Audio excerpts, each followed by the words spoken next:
Good morning mga kadods. Araw na linggo. Pahinga muna kami sa aming trabaho.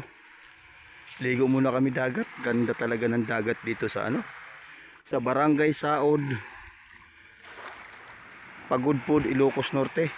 Ang ganda oh. Napakaganda. Kung kailan maganda ngayon yung panahon, tsaka walang naliligo. Doon sa kabila, maraming naliligo sa kabila mga kadods. Pero yung iba naman, pero parang puno yung mga hotel, mini hotel dito. O siguro baka wala pa lang. Baka mamaya-maya to marami na may ligo. Ang ganda talaga mga kadods oh. Diyos ko po. Ang gandang lugar nito.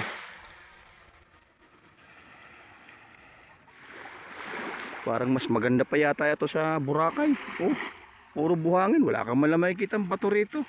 White sand. Oh. Nga lang talagang malayo. Pero walang malayo sa mga taong gusto talaga. Lalo pag sa mga taong mabipera. Wala. Baliwala sa kanila yun. Tama naman yan.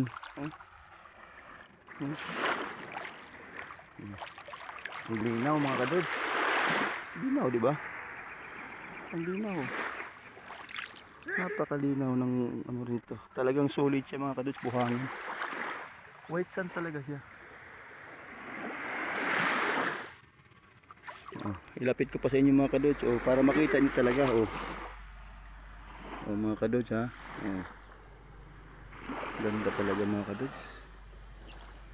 Talagang pag dito ka pumunta, kahit malayo mga kadods, sulit yung pupuntahan mo.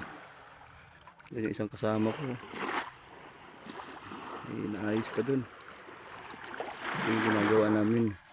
Dating ng panahon, ito yung sisikat na hotel. Ito yung pinakamalaki rito, malaking hotel. Sige mga kadods, hanggang dito na lang muna ako mga kadods. Maraming salamat sa inyong lahat.